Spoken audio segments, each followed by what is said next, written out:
G'day and welcome to the Game Day Squad Fantasy Cricket Show. I'm Dill, that's Stu, and we are the Fantasy Bros back for another live Oz Cricket preview. Look, unfortunately, no Has tonight. He is actually starting his AFL preseason, both in real life and for GDS. Absolutely pumped for what the boys are going to produce this season in the AFL side of things. However, we've still got plenty to get through for Big Bash. As always, thanks for tuning in, whether you're watching live or catching up on the replay, either on YouTube, Spotify, or Apple. It's great to see everyone getting along already. Today, we're going to preview round 14 matchups, and it's a massive round. We've only got one round of regular season left before we jump straight into finals.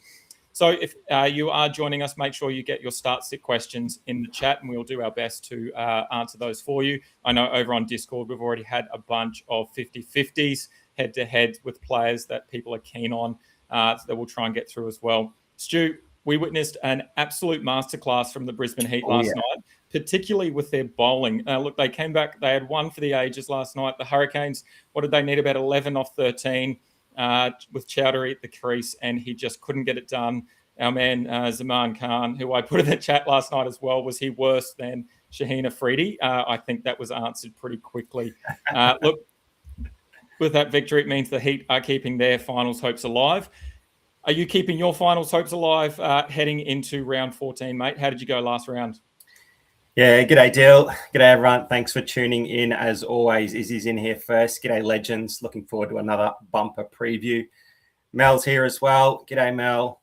And Ayush is here already with a 50-50 Chief or Matty Short, the BBL GOAT. Yeah, mate, Brisbane Heat, fantastic, weren't they? And finally, proving that they can get it done away from home. And if they do sneak into the finals, they're probably going to need to go on a run away from home as well and go back to back, maybe. Can they do it? I'm not sure, but they certainly impressed a lot of Heat fans last night. In terms of my Game Day squad performance, not a great round 14 overall. Best finishes were 13th in Challenger. My top team champion, 26th for the round. Sitting there at 6th overall, so in the fingernail biting section in terms of trying to finish top 5, get a prize card. So everything's focused on making sure my champion team is set. Not too many rounds to go. So that's me at the moment. How are you looking, mate? Yeah, look, I took a couple of risks last round, which I did talk about on the show. Played Jake Fraser-McGurk as an example, and a couple of other players. Didn't quite pay off across all of the teams. Finished 34th in Champ, 56th in Challenger, which is where I probably took the most risks. 22nd in Classic as well, where I played a bit of a different kind of strategy. So I was pretty happy to see that pay off a little bit.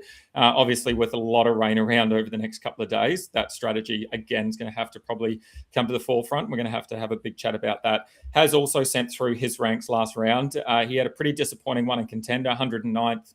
Classic, he came 20th, and that's where his pod team was. He also had Carey and Lynn in there, and obviously that's a pretty decent result with those two scoring very little. And then Challenger, he finished 41st, which leaves him 15th for the season. So he's pretty keen to try and get that top 10 finish in that Challenger. So big look at that over the next couple of days in this round. Look, Stu, before we jump into everything, what can viewers expect on today's show? Yeah, as always, we're going to preview and break down the upcoming fixtures. We've got 5 fixtures for this round. I don't know if we've had a 5 fixture round yet, so there's plenty of cricket ahead. Let's hope that the rain doesn't interfere too much. We've already had to endure 1 or 2 of those this season, and I had 2 or 3 players that got donuts as a result. So yeah, we'll preview those 5 matches. We'll look at our top picks across each of the 3 main positions. We'll also have a bit of a discussion about some potential head-to-head matchups in certain games and talk about which way we're leaning. So hopefully we can give the viewers a bit of a tip in that regard. We're going to have Bro Down Showdown continue as well. I think there's still a chance we can both catch Has, but not our chances are running out. So we've got to get something rolling as soon as possible. The viewers have won some awesome prizes throughout the season, and that'll continue as well with a couple of packs to get through later on. So those in the comments, make sure you're sticking to the end and selecting who you want to win Bro Down Showdown. Once again, if you're listening to the replay on YouTube or Apple or Spotify, jump over to the YouTube page at Fantasy Bros AU and comment which bro you think is going to win the showdown. Not too many cards to give away, so put yourself in with a chance while you still can. New users, as always, can still sign up, can still get some pretty awesome packs just for doing so. New users can sign up using that promo code SUMMER, capital S, all capitals, SUMMER, 3x3 player common packs just for doing so, as well a whole heap of bronzes. So get involved, new users, get your mates involved if you're a current user as well. The Big Bash is running out before, our focus turns to cricket and rugby league. So, Aussie rules and rugby league. So if you're a big AFL or NRL fan, make sure you continue to follow the Fantasy Bros over on Instagram, Facebook, TikTok as well, because those previews will be coming out pretty soon as our attention turn to the two big comps for the season. Yeah, and just on that, we got a couple of little glimpses of the textbook coming along nicely for both AFL and NRL. So keep an eye out for those in the coming weeks as well, everyone that is keen. Look, quite a few in the chat now joining us. Great to see Michael Cozzy here again. He says, don't ask me who I'm picking this round. I played a Silver David Warner last round. He obviously was ruled out. We might see him later on this round as well. Max is here and he says he hopes we all end up on the right side of the weather, definitely. That is something we would love to see. Look, and just on that quickly, usually we get to this point in the season, we sort of say, hold your packs, don't open anything else. Now's not the time to sort of be opening those packs, save them for next season. But I saw Cal put on Discord that they've just had a player update for Big Bash. So maybe it's a good time to jump in and get a couple of new players that they might be pretty rare and get them into your side as well and have a couple of decent pods. So there's still plenty of opportunity when we open some packs. Alrighty, mate, let's get into it. We've got 5 games, as you said, to get through, and we've got quite a few things to talk about in terms of weather, as well as a couple of big double gamers. So we've got 3 teams that are on the double game. We always say don't necessarily rely on those double gamers, but with 3, I think a lot of teams and a lot of coaches are probably going to focus on those 3. So let's run through some of the stats for each game, and then we'll throw it over and we'll have a bit of a chat about those. Look, first game tonight is at Marvel. It's under the roof, so it shouldn't really be a matter. The weather shouldn't be a matter at all, sorry. I know that there was some rain around, but luckily Marvel has that roof there and hopefully it closes all the way this time. And on the past, they've had some issues. Look, all player average at Marvel is 34.3, sort of mid-range. The first innings batting is only 22. Chasing is a massive 36, so it might be all about the bat flip tonight. And since last season, the Gades have restricted the Scorchers to 34, which I thought was interesting, whereas the Scorchers have actually allowed almost 40 points to the Gades. So the Renegades are not a team that we really rely on to score a lot of GDS points, but maybe tonight we might see something different. Over to the second game, and this is where the question marks now fall. The Sixers up against the Thunder at the SCG, 6:15 Australian Eastern Standard Time kickoff. Big chance of rain there, chance of showers, most likely in late afternoon, evening. There's also a bit of a thunderstorm around potentially afternoon, evening. Look, it does say 50%. I hate when they say 50%. It's always 50% chance to rain. It either it will or it won't. But look, it's at least 25% of at least 7 mil plus. So yeah, we've got to keep an eye on that. And there's not a huge amount of pivot options there, but we'll talk about that a little bit later. At the SCG, all player averages this season, actually 38 GDS points, which is the third best venue. And again, similar stats for the batting first versus chasing. 22.3 GDS points for the first batting side, whereas chasing 33.5. So again, if we get a full match there, if that rain disappears, then potentially it's the chasing team that we're looking at. Sixers have restricted their crosstown rivals to 30 GDS points since last season, while the Thunder have been giving up a massive 42 points to the Sixers. And it's no wonder, especially with a lot of their guns back now. Heading to that third game where we do see some clear skies, which is great to see. Strikers up against the Renegades in the Renegades second game. That's Adelaide Oval at 4 p.m. Australian Eastern Standard Time. So a bit of an earlier one, Saturday afternoon. Great way to spend your Saturday. As I said, clear skies, all player average is 36. The chasing batting team actually scores 38.6 on average versus the first innings batting only 24. So again, that bat flip super important. We've talked about that bat flip at the Adelaide Oval quite a few times this season, and it's paid dividends, obviously. And then finally, we head over to the Scorchers for their second game over at Optus. Scorchers up against the Stars. Shouldn't be too likely to get any rain there. There's no real chance, but there's some partly cloudy weather there, which shouldn't be too much of an issue. It is 7:15 Australian Eastern Standard Time on Saturday evening. The all-player average at Optus is 35.4. Not too much difference in the first versus second batting average, 21 versus 18, so not too much there. The key for me, though, last season the Scorchers restricted the Stars to only 27 GDS points, while the Stars allowed a massive 42 GDS points on average to Scorchers. Obviously, Stars are on fire at the moment, as are the Scorchers. Both will probably play finals, so it'll be interesting to see how that stat ends up. And then finally, at the Gabba, unfortunately, we have a massive chance of showers, potential chance of thunderstorms in the morning. Look, it's been super hot in Queensland and in Brisbane the last few days, and no doubt that's going to continue. Generally, when that happens and that humidity is high, we end up with an afternoon, evening thunderstorm. So let's hope that it doesn't happen. But if it does, it means none of those Heat players will be able to play. It also means that those Sixers might not get a second game. So we might completely miss Sixers altogether based on the rain at the moment. If we do get some play, the Gabba, second best venue for GDS points, averaging 38.5. And then the big ones across the last two seasons, the Heat have given up an average of almost 40 GDS points to the Sixers, whereas the Heat have been restricted by the Sixers to only 26.5. So a lot of information, a lot of weather warning there. Stu, what's the biggest thing that stands out for you based on everything we've just talked about?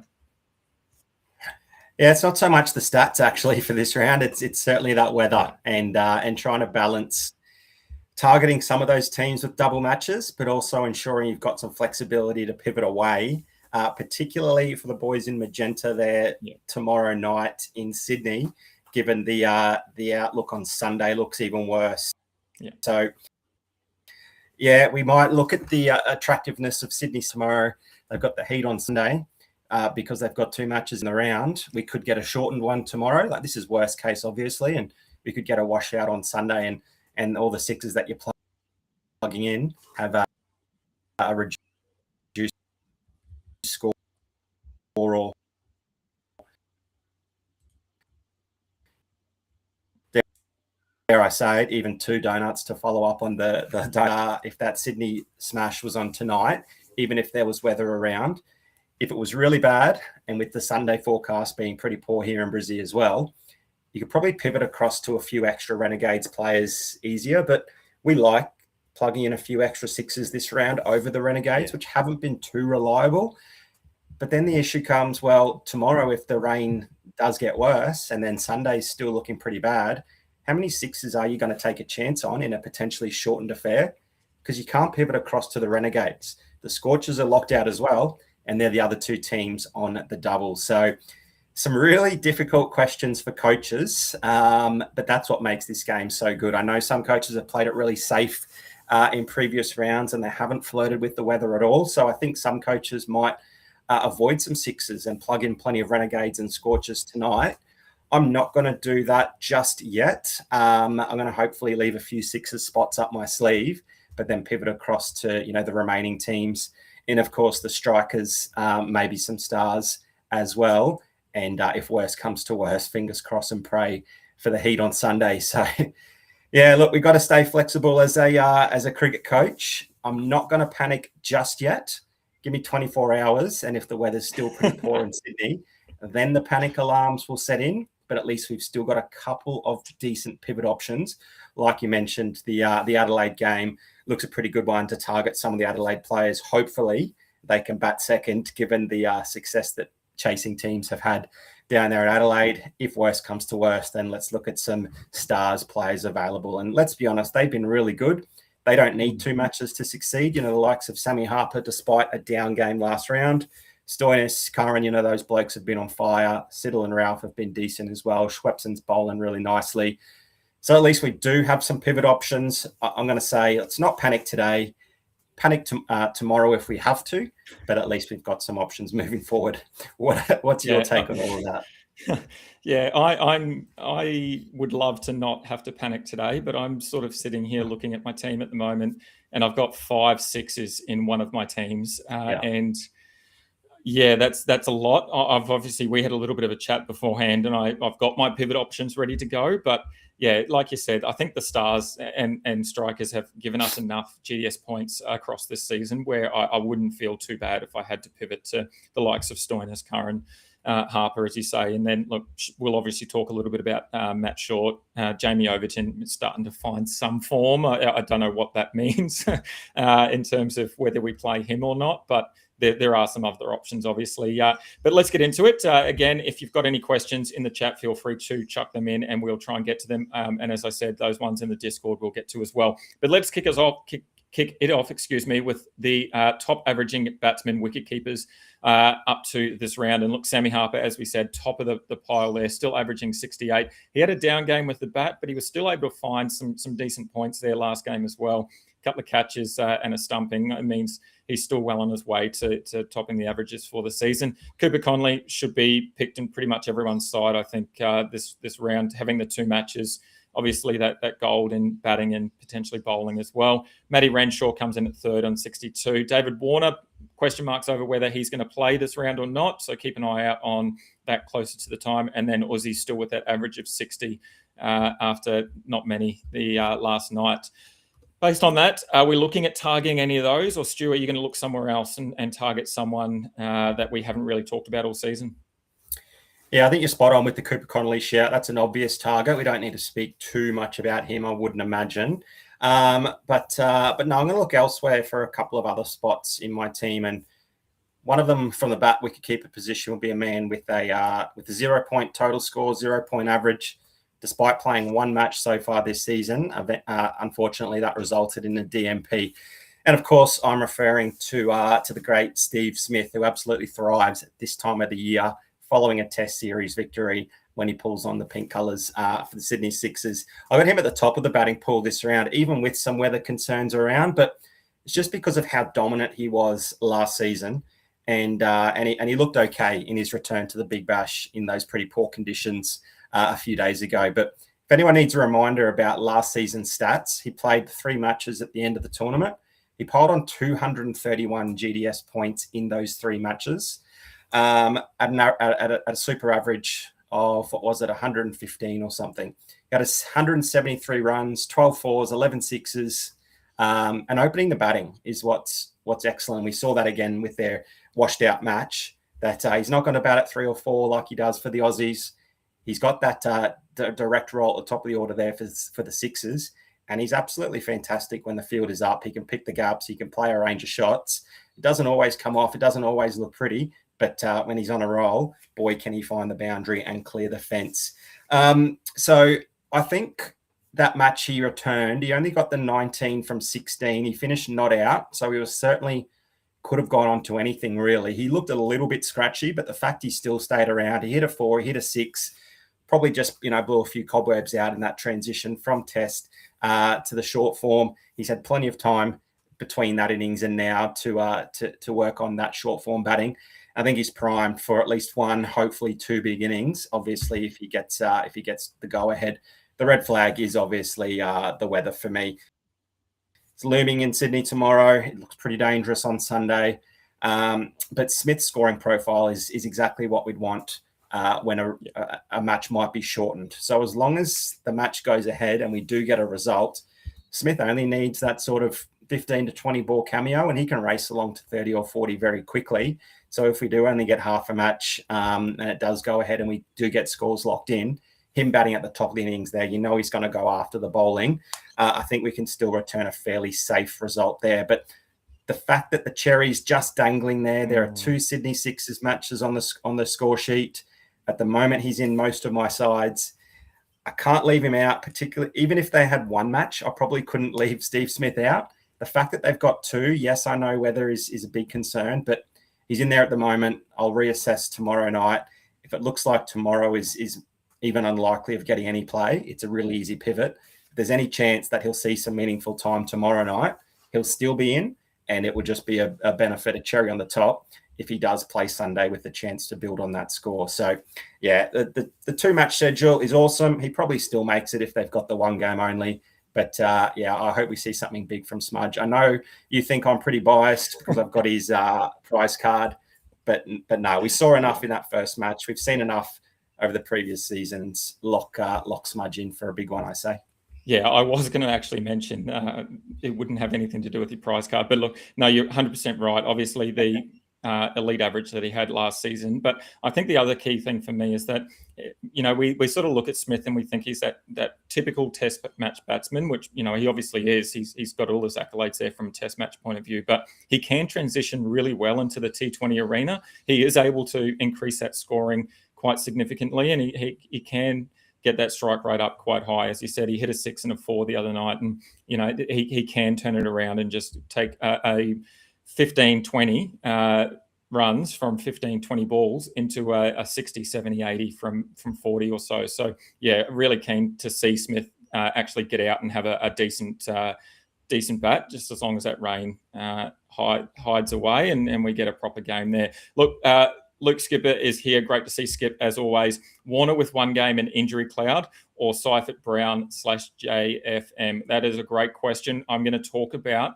and we're going to have a conversation a little bit in a minute about the Brown versus Jake Fraser-McGurk matchup. And Mian also put in earlier about Seifert versus Rizwan. So we can also maybe mention Warner in that as well. So Skipper, stick around, mate. We'll have a bit of a chat about that soon. But look, my player that I'm targeting for the bat wicketkeeper position is my favourite player in the Big Bash. It is Finn Allen. I feel like I haven't talked about him enough this season. So here we go, strap in. Look, he shapes as an absolute high upside player, I think, this round. The double, obviously, but even without the double, I feel like, again, he's another sort of Steve Smith option where I feel like you might lock him in even if he only had that 1 game. He's just averaging below 50 GDS points this season. And he's already shown that he's got a massive ceiling. He hit that 106-point performance against the Heat earlier in the year, and that was unreal. But it's about when he gets going. Look, if he can get going at the top of the order, he racks up those points quickly. And we've seen, Marsh have a big crack at the top of the order. We've seen Finn Allen have a go. Even Aaron Hardy's racked up some points at the top of near the top of the order as well. So there's plenty of opportunity for all of them to have a good crack. But with 2 bites of the cherry, I think there's just an absolute upside we can't ignore. This first matchup is probably the best one. I think at Marvel, the roof's over. It's been pretty batter-friendly for most of the season, allowing an average of 39.1 GDS points to batsmen, which is the second highest of all grounds. Josh Inglis obviously been ruled out as well. Cricket Australia want to do a little management plan for Josh Inglis, so we probably won't see him. I would suggest maybe for the rest of the tournament, not 100% sure, but in any case, for this game at least, I would expect Allen to take the gloves. I know we had a finger injury the other week and Laurie Evans had the gloves. Didn't know Laurie Evans could play wicketkeeper.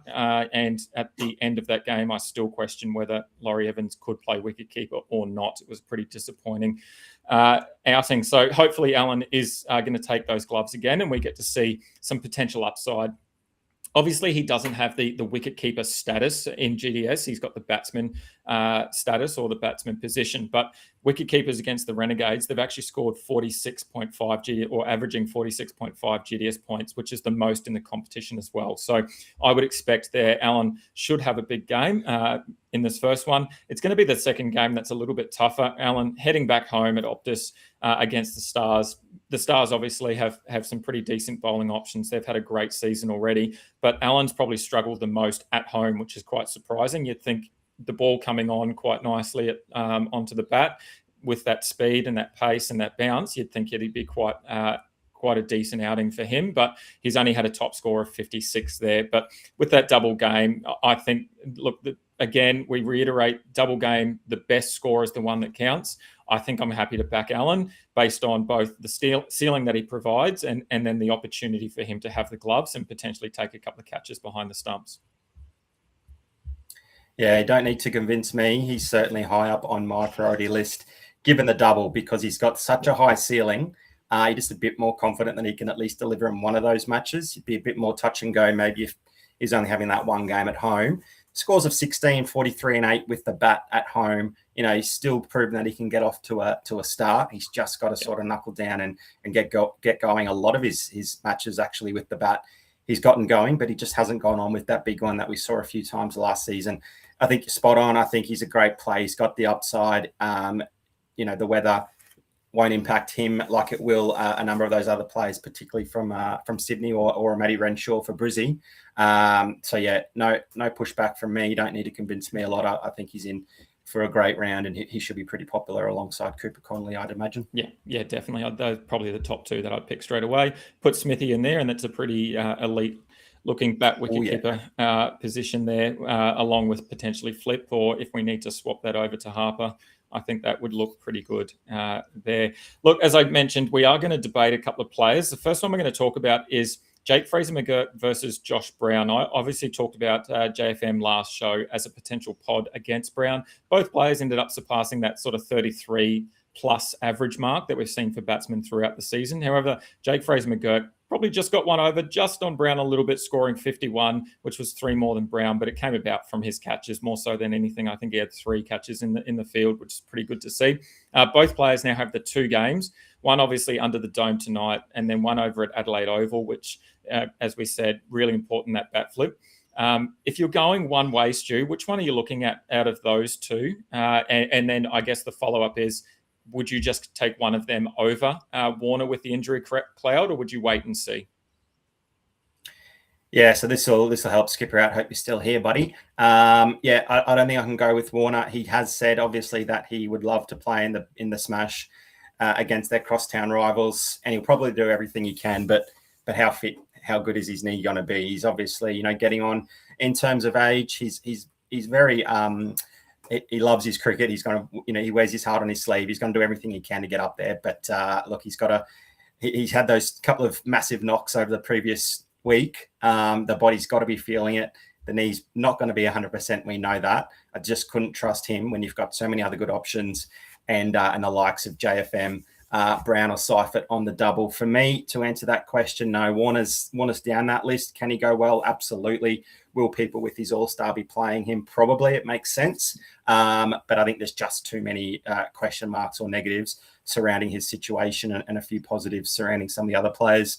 It'd be Josh Brown for me. Yep. And if you asked me that, 5, 6, 7 rounds ago, I would have said, what's Josh Brown still doing in that Renegades team? He was pretty poor in his first 2 or 3 knocks, could barely hit it off the square in one of those matches, but hasn't he turned things around? And look, he's been a little bit unlucky as well. He's been looking at some really big scores, and then a couple of, really good deliveries or some good fielding efforts has restricted what could have almost been a monster score.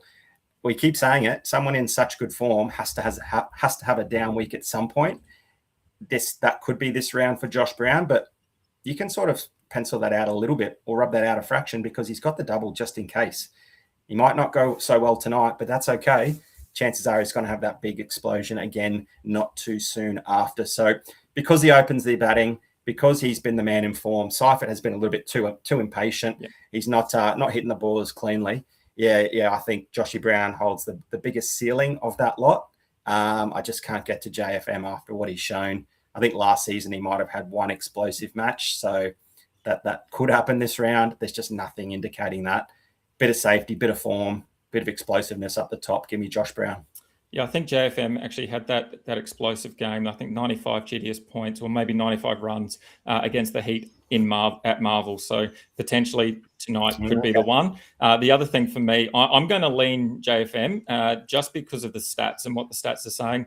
The Gades are playing the Scorchers and the Strikers. Scorchers against batsmen coming out at 1. They're only allowing 18.8. And then the Strikers against the top of the order for batsmen, only 18.5, versus that number 3 spot where JFM should come out again.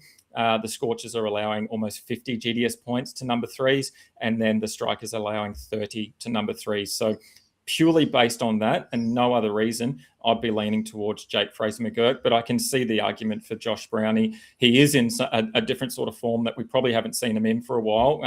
When he, since he had that red jersey on, we have to probably go all the way back to when he was wearing that teal for us to see this kind of form that he's in at the moment. So yeah, for me, the stats tell one story, but then obviously the eye test is another story as well. The other question that was asked by Mian over on Discord was Rizwan versus Seifert.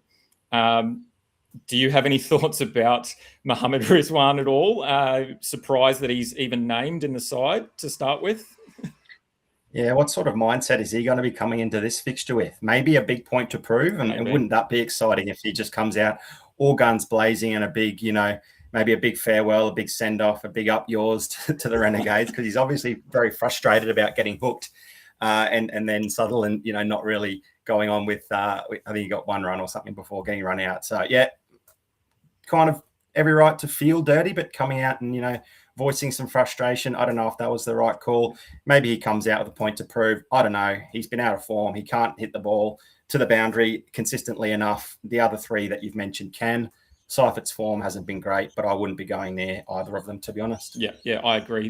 The only thing that I had potentially was whoever was taking the gloves might be the difference maker. There's been 3 catches behind the stumps in 2 games at Marvel, and then 4 catches by wicket keepers in the 4 games at Adelaide. So there's some upside there potentially. Obviously, not a huge amount of upside, but some. Nonetheless, look, we're going to get teams soon, so we might circle back when they come along. But let's crack on with the all-rounders. And on screen, you can see a number of the top averaging all-rounders. Look, we've got Marcus Stoinis obviously way out ahead on 80 GDS points. Jackie Edwards, Aaron Hardy, Tom Curran had a massive game the other night. But taking that 4-5 was unreal from him. Jack Wildermuth still sitting around that 60 mark, even though he's not really getting a decent bat or bowl anymore. And then Matt Short's dropped down a little bit. He's averaging 57 GDS points. Based on that, where are we looking for our all-rounder this week, Stu? Yeah, some really good options. Obviously, the 2 Melbourne Stars boys only have the 1 fixture. I'd still look at Stoinis if his finger injury, of course, is okay. We'll have to find out some news on that. If not, Curran maybe moves up a spot, which makes him a really nice play. But for me, again, I'm going for someone not on that list, but also someone who might have 2 matches in doubt. Sam Curran. He's shown us a little bit so far this tournament. He's teased us a little bit. I've been big on him since he's come here. I want to have his card in my side when he has a big score. So I'm going to back him in for at least 1 big knock this round. Fingers crossed, obviously, the weather, same situation with Steve Smith. I don't have to repeat too much of that. But, yeah, I still like him despite being, in a team that has so many good bowling options and so many good all-rounders as well. But being, that international signing, he's obviously going to demand, a really good role in that side, and he should be getting at least 3 or 4 overs with the ball. But, with Mitchy Starc there, with so many other good bowlers killing it, he might not necessarily get the, the really important overs. I think, there was an option between 3 players that still had an over to bowl in one of his matches right at the end there. And the skip didn't go toward him. So hopefully that changes a little bit because that 19th and 20th over is so important. But I don't think he needs that like some other bowlers necessarily do. He's shown enough with the bat previously, and then in his couple of innings here, being at 4 is really nice, and hopefully that continues as well. The more time that he can spend out there in the middle, the more his ceiling is going to improve. So just the 35 GDS points with 17 runs, 2 fours, and no wickets.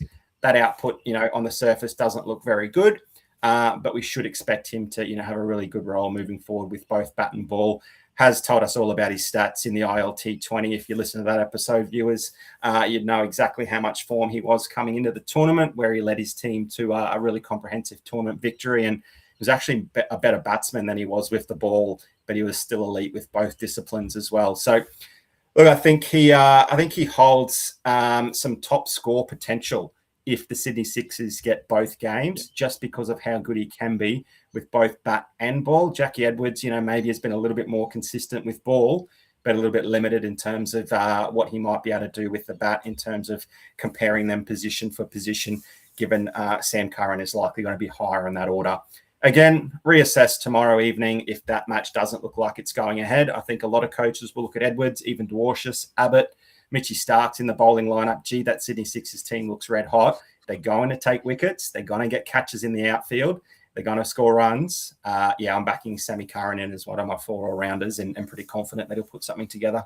Yeah, nice. I like it. And look, if you're sitting there thinking, yep, Sam Curran, I'm keen on him, but I just hate the weather, I've got a better option for you, and that is Mitchell Marsh. I reckon he shapes as one of the key all-rounder ceiling plays this round. And if you're really nervous about that weather, just don't worry about any sixes and just roll out a couple of scorchers all-rounders in Aaron Hardy and Mitch Marsh. We've obviously seen the devastating nature that Mitch Marsh can offer with the bat. He's obviously not offering anything with the ball. He made that very clear earlier in the season. He was on the microphone with the commentators and said, look, I'm not going to bowl at all. So don't expect him to bowl. But as an all-rounder, there's definitely some opportunity there with the bat, especially with the double game and looking to be no rain for them. Look, he's currently averaging just shy of 50 GDS points for the season, but it doesn't probably reflect the form that he's currently in. He had obviously that really slow start. He had the duck early on. Then after a few games, he was around that average of about 7.25 GDS points, which was really low.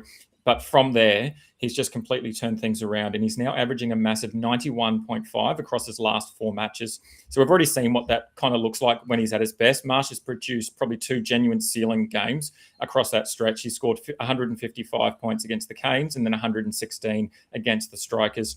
And when he gets in there, when he's just got his mind focused on the job, there's really few players in the competition who can match that ability that he has to really dominate an innings and then pick up points really quickly. And obviously, look, we saw that. We've seen that plenty of times. And the raw numbers probably underline that as well. He scored 279 runs this season, which is sitting equal 6th overall. He's cleared the rope 17 times and add to that 24 fours as well, showing really that high strike rate, that really T20-esque batting that we love to see and how destructive he can be. Pair him up with Finn Allen at the top of the order, hoping that they both go big in their 2 games. Really just I'm keen to see that, and that's sort of where I'm looking for a lot of my teams this round, with the likelihood that the Sixers might not have a game. And look, obviously only his best performance counts, so let's hope he has a big one tonight and we can sit back, feet up and relax and not worry about the second game. But if he doesn't have that ceiling match, then we know that we can look at a second game and we can have a big one there. Yeah, two runs in my team, Mitch Marsh, once last year, once this year, both -2 points. Haven't gone back to him since. So very brave man. But yeah, look, he's the captain of the T20 side for the Aussies, which obviously speaks to what he's capable of, and he'll be looking to continue some pretty decent form moving into that tournament in a couple of months' time. So, if you can get him a massive score tonight, you'll be absolutely cheering, because not only does he have that pod value, he's also every chance to go just as big or even bigger in the next game. I don't mind it whatsoever. Just before we get a toss announcement, I'm not sure if who's won the bat flip, but is it right in saying the Scorchers have lost 7 bat flips in a row? I think they're going for their 8th. So, love it. Love it. Here we go. It looks like that's 8 in a row. Nice. Melbourne Renegades have won. Melbourne Renegades win the flip. And they're going to bowl. Apparently, according to the Crick Info commentary, 8 in a row is a 1 in 256 chance of a head or tail. There you go. There you go. All right. Wow. So that's the. Yeah. And we'll get some teams to you soon. Obviously, the big news that TCBBB has put in the chat is Behrendorff has been dropped. So we'll have a chat about that soon. Obviously, Doggett making his way back into the side. Look, just quickly, we had a message from Ayush over in Discord, and I believe earlier in the chat as well. Just a quick debate, and then we'll jump into the lineups for tonight's game. Matt Short on the single game versus Will Sutherland on the double. It's a tough one here. We've seen Matt Short coming off that total of 8 GDS points last game, only playing the one game. Sutherland on the double. Look, Sutherland's probably averaging a little bit less. He's at 38.5 GDS points. Short averaging around 50 GDS points. He's probably got a bigger ceiling. Where do you think you would be going with that matchup? Yeah, it probably is that ceiling versus safety. I think, Matt Short has shown time and time again consistently that he's got that monster score in him. He's just teased us so often this year. It just hasn't come off as frequently as we probably expect. The Chief probably a little bit more consistent. Only the one score in single figures, a couple of 20s, 30. He's gone over 60 2 or 3 times. So he doesn't quite have that ceiling. Even if he gets the 2 matches, it's unlikely that he's going to get close to a Matt Short ceiling. So I think that's the big question mark. Do you back the Matt Short bounce back and the ceiling that he can possess, or do you just hope with a little bit of safety that if Short does fail, Sutherland's score is going to be pretty decent. It won't if Short does fire. You've gone Sutherland. You'd probably be happy that I've chosen Sutherland's safety. He's got 40 or 50 points less. but it could have been a lot worse if I went the other way. Yeah. I'm in the camp of go the upswing enough to be useful in 2 or 3 roles. He just needs to do a little bit better with the bat. So a bit of fence sitting there. Sutherland for safety. If you want the ceiling, I'm still a big Matty Short fan. And I think that's the key. If you get to the end of this round and you've left Matt Short out and he scores 120, are you going to be more annoyed by that? Or if you played him and he scored 8, 10, whatever that might be, which one are you going to be more annoyed at when you get to the end of this round and you look at? And I think that's going to be your answer. The other key for me is I'm a big stats guy. You know that. Short plays against the Gades, they allow an average of 42.5 to all-rounders. Southo plays against the Scorchers and then the Strikers, they allow 43.8 and 47.1 respectively. So Sutherland's probably got that slight advantage in the stats, but you're right, it's all about that upside. Matty Short's gone over 100 twice this season in terms of GDS points, whereas Sutherland, I think his biggest output was 61. So potential upside, I think for me, beats out the potential of double game.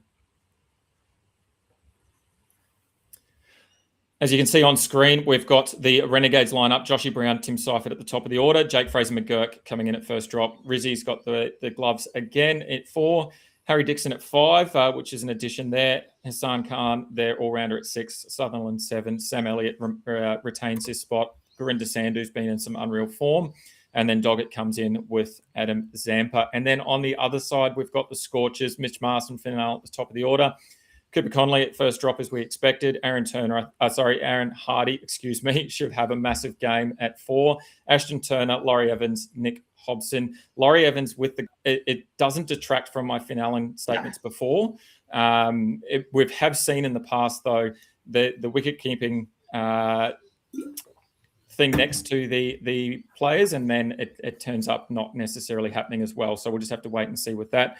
Jai Richardson at 8. Luke Holt remains at 9. Payne and Beardman finishing that team off. Based on that, is there anything in particular, anything that you would want to talk about, or any interesting points there, Stu? No, I think the Perth Scorchers team is probably as expected, with the news that we weren't going to see Josh Inglis for at least this match. I don't mind Finn Allen in the outfield. He's taken plenty of catches. He fields in some hot spots. He's been millimetres from a run out already this season as well. So, yeah, that doesn't concern me whatsoever. Aaron Hardy always shifts up when Josh Inglis isn't there. That's only a positive for him. It's probably just the David Payne versus Jai Richardson shout. Let's leave that for a bowler debate a little bit later when we get to the bowler position. And in terms of Renegades, still Joshy Brown and Tim Seifert with JFM in that number 3 spot. You said how much better the number 3 spot has performed in both matchups. Still Joshy Brown with the field up, even a miss hit often clears that infield or finds a way to the boundary. So, yeah, it's still in for me. But then no Tommy Rogers, the right Tom Rogers. There was some chat around maybe seeing him return, but also no Jason Behrendorff. I think that just solidifies Gurinder Sandhu as being another pretty popular pick. Gee, he's impressed and made some people end up with some serious egg on their faces. 2 scores over 199, just the 1 down game of 11. And he's getting all the key overs. They're bowling first again, so they're getting through 20 overs. I think, yeah, let's go Gurinder. Yep, definitely. Talking about Gurinder Sandhu and bowlers, let's jump across to our bowlers now. And on screen, you will be able to see the top 5 averaging bowlers. Gurinder Sandhu at the top of that list there, averaging 61. David Payne, a couple of games, and he's averaging 57. Great to see. Xavier Bartlett remains within that top 5, averaging 51, and what a great performance he had last night. Harris Ralph, interesting, just quickly, Harris Ralph and Peter Siddle, the 1 up, 1 down didn't quite work. They both ended up on 23 GDS points that last game, which was interesting. But nonetheless, Joel Paris rounds out that top 5 with an average of 46. Based on that, mate, where are you looking to play? I'm assuming you're pretty high on David Payne in particular. That's correct. Yeah, he paid off really nicely last match with an 84. He got 3 wickets and bowled some really important overs. Had a 29 score before that. Probably turned a lot of coaches off with just the 1 wicket that match, but showed how destructive he can be. I think he got 2 wickets in 2 sort of junk wickets in 1 over, but that's what happens when you're bowling those really important overs. I think if the Scorchers can post a really big total in one or both games, even if the Scorchers bat first, that just means, there's every chance they can bowl the opposition team out, given how stacked they are from 1 through 11. So from a numbers perspective, 113 total points, averaging 56.5, small sample size, but that number there backs is pretty nice in terms of when you compare that to all of the other bowlers. You can see on screen that, only he's the second highest averaging bowler already. So a 50 or a mid-50 score is pretty handy anyway. And he's shown from 2 matches that that's what he can get. He's got the 2 matches again this round. So we should see at least a high score, maybe a low score, or 2 middling scores will do me. He's just been really, really consistent with the ball, particularly his ability to get some dot balls. And for a bowler, if they don't take wickets, plenty of dot balls are crucial. They can just get those numbers up a little bit higher. There's every chance for a maiden as well, particularly early on. And then if a bowler can get a catch or 2 in the outfield, all that is really handy base, even if they're not taking too many wickets. But yeah, he generates so much pressure. The Scorchers have 2 really nice matchups. I think a lot of people are going to compare him with Jai Richardson and maybe pick one of them in the team. Richardson's obviously the household name. We've seen him succeed so frequently in the Big Bash. But to me, there's just a little bit of a question mark, and it always is, around Richardson's workload and just how fragile he can be, with that shoulder. Payne, on the other hand, he's locked into that consistent role as the international. He's trusted to bowl those meaningful overs. I think he provides multi-wicket opportunities across both matches. No question marks over his role and durability like Jai Richardson. So if I'm only picking one Scorcher across all my teams, it's going to be David Payne. Hey, you forgot about my man, Marley Beardman. Who? Unreal young gun. He's starting to find some form. He's taken a couple of decent wickets. You never know. He could pop off. Hey, he's got the 2 games. Don't discount him. I've put him into one of my sides. Good. Let's just say that. Alrighty. So look, the big player that I'm going for is Mitchell Starc. We've already talked about the unreal Sydney Sixers side now that they've got all their stars back. And it's funny, the last couple of weeks we've seen the Sixers turn out and only have all-rounders and not have any bowling options. So we finally get a bowler into that lineup. Unfortunately, it might be that they don't even get a game. So obviously, in taking Mitch Starc, you've got to have a pivot option. And I just made a couple of late changes there in my team just while you were having a chat there, Stu, just so that I can make sure if Mitch Starc doesn't get a game, I can then pivot to someone like a Harris Ralph or something like that if that occurs.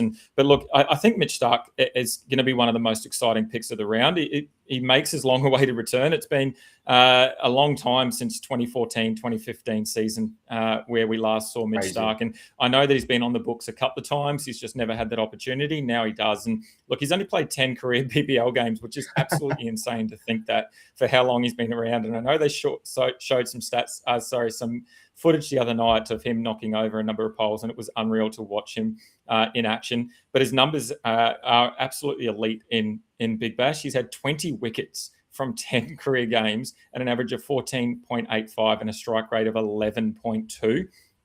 Just shows the impact that he can have when he's unleashed in this short format of the game. And look, at his peak, Starc was one of the best white ball bowlers in world cricket. Across 153 T20 matches, he's taken 207 wickets with the best figures of 5 for 35. And right now he's arguably probably in the best form in his career. He played all 5 test matches. I know he had an interview today and said he's got a whole bunch of time between now and his next lot of cricket. So he's pretty keen to get a few games in and then put his feet up in the off season, or, what we would call the off season. So I'm keen to see him come in. He's coming off back-to-back player of the series performances against England and West Indies as well. And we know how damaging he can be early, but it's all about, I think, the death bowling. And, you touched on Curran there potentially missing some overs or maybe not those key roles because of Starc back in the side. So I think he will get some of that death bowling, and that's what obviously excites us the most. Junk wickets, whatever you want to call it, it's absolute key and gold for those bowlers at the back end of the game. And look, his pace, his Yorkers, variations, all of those make him a constant threat to take a wicket at the back end, where those batters are forced to take some extra risks, or it's at the tail end where they don't have as much skill as previous. And look, like you said, sorry, Stu. Same with Sam Curran. Stark shapes as one of the best bowler picks this round with the 2 games, albeit with that weather around. So maybe the option is have Stark there, have your Renegades and your Scorchers bowler, and then if the weather's not looking good, have your pivot then to your star or potentially maybe a Lloyd Pope or something like that from the strikers if you're rating the strikers spin to win at the moment. So it's all about having those pivot options. But for me, if that weather disappears, then Starkey all day. Yeah, oh, absolutely. If the Sixers only had one scheduled match, a bit like Steve Smith, I think you'd still plug him in anyway, knowing just how big his upside is. If he could do what he did to England, imagine what he can do to the likes of, some local cricketers here in the Big Bash that don't have the same household names. Yeah, love that play. I think he's going to go massive, and he's got some sneaky upside with the bat. He probably won't need to use it at all for this tournament, given how deep the Sixers do bat. But we know that's always handy for bowlers if they do get in a bit of trouble and are chasing a lot and lose a few late wickets. He's shown us that he can even outscore some of the actual batsmen in the Aussie team. So it wouldn't surprise to see him get some nice handy upside. Yeah, definitely. And look, the Willow as well. Mian has jumped in. Sorry to just cut you off there, Stu. Mian's jumped in and said, sorry, guys, got disconnected. Did we cover 50-50 decisions already? We have covered a couple, and let's get into one more. We do have a little bit of time before the first ball is bowled, but we also obviously want to try and finish this so we can get some of our changes to our team. But look, there's one more in terms of the bowlers. We touched on Gurinder Sandhu and how good he's been. Brendan Doggett, obviously the test start, he's returning to the side again. We saw him have one game already.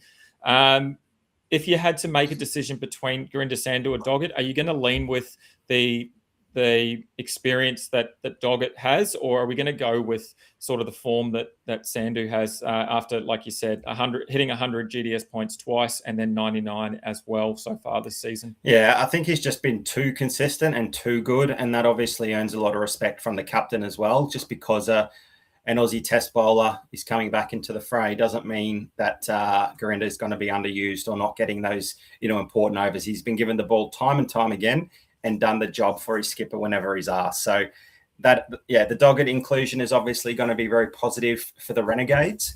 But I think from a GDS perspective, you can look at it 2 ways. Gurinder Sandhu is clearly going to be the most owned Renegade bowler, just given his form, his stats, everything else.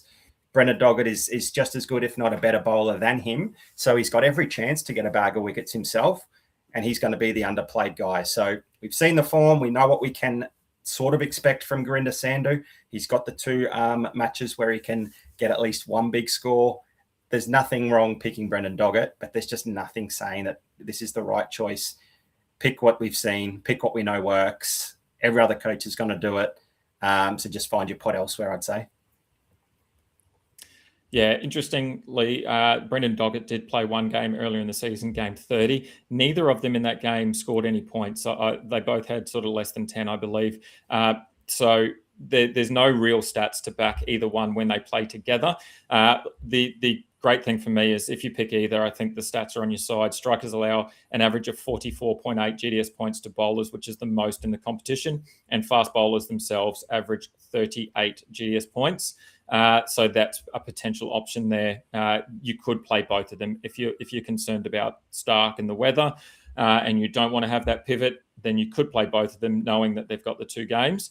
The question mark for me would be whether Doggett does play that second game as well, or Behrendorff comes back and plays that second game, and Doggett then gets rested according to CA's management plan or whatever. We just don't know what's going on in the background, I guess. And we've seen that in the past. Obviously, we just see it with Joshy Inglis. So, yeah, for me, I'm also leaning Gurinder Sandhu, knowing probably he will have the 2 games behind him. Yep, can't argue with that. Perfect. Alrighty, let's jump into our consensus 11 and let's run through that. We've got Josh Phillippe at the top. We've got Steve Smith, Finn Allen, and Cooper Connolly. Our all-rounders are Jack Edwards, Aaron Hardy, Sam Curran, and we've currently got Will Sutherland, and we'll come back to that in a moment. And then our bowlers are Mitch Stark, Gurinder Sandhu, and David Payne. Will Sutherland there. Stoinis has got that little bit of a finger injury, I believe. He's going to get some scans. There's no word yet. So we're just playing it safe at the moment with the Will Sutherland call. Obviously, if you're going to bring Stoinis in, maybe there's an opportunity there where he comes in for, say, the Curran or Jack Edwards. And again, that's obviously the big asterisk over all of those Sixers players. But did you want to talk through the pods quickly, Stu? Yeah, just quickly on Stoinis. I think it's just recently come back that he won't require scans, and a big relief, obviously, for his T20 World Cup likelihood of performing there. So that's obviously good signs there for his availability for their match. Given that I think they're guaranteed a top 2 spot, aren't they? Maybe they won't force him back into the team if their position on the ladder can't change. I'm not too sure about the maths just yet. So certainly something to keep an eye out for. He's obviously been in stellar form though, so if he's named on the team sheet, can definitely play him. If he's currently in your team, like he is across most of our teams, then you can just pivot across to someone like Tommy Curran that might see a tick in terms of batting opportunity with no Stoinis in the side. But yeah, finger injuries can be just a little pain tolerance and annoying little or aggravating type things. But look, he's a professional. He's been doing it time and time again. He wants to lead the Stars to their first ever tournament victory in the Big Bash. He's not going to let that derail his season. In terms of pods, you spoke about Mitchy Marsh. We spoke a little bit about Matty Short as well. We've just highlighted here how many options there are through the all-rounder position. Do you take guys with the double ups? Obviously, those 4 on screen have the 2 matches at least on paper anyway. The weather might have something to say about that. Matty Short, only the 1 game, but he's got one of the biggest ceilings in the tournament. He hasn't shown it as consistently as we would have liked, but he could certainly have a bigger game than any of those 4 on screen. And you've already put a pretty nice case forward for Mitchy Marsh. Very same to Matty Short, but no bowling whatsoever. It's got to be done with the bat. That's why the 4 guys on screen currently provide, the little bit more safety in terms of 4 overs, but certainly not the same sort of opportunity with the bat. Yeah, definitely. Alrighty, let's jump across to Brotown Showdown, and it's getting tight. We had a great result here for Matty Renshaw and the Heats. Obviously, Matt Short had a disappointing game. Harris Ralph did all his damage in the field, and then Renshaw took the victory with 58 GDS points. So that means you get another point on, I think it is 5-3-2 to Haz at the moment. So correct. Anyone that commented Stu last round is in the draw. So let's jump across to that wheel and let's see who's going to win a prize today. So on screen, you should see the wheel. We've got TC BBB, we've got Maxi, we've got John PB8, and we've got Timo. Congratulations to those 4. Let's see who wins.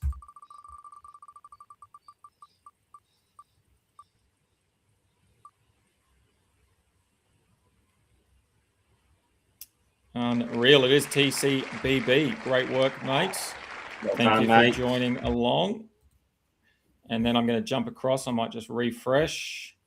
Oh, look at those packs. Alrighty. So we've got a 3-player rare for TCBB to be.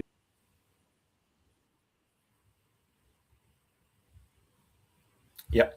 So it's taking so long. Everyone's trying to make their last minute changes. Sleep.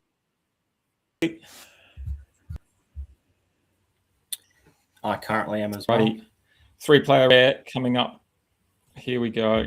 Alrighty. Good luck, TC BBB. Let's see if we can get something good.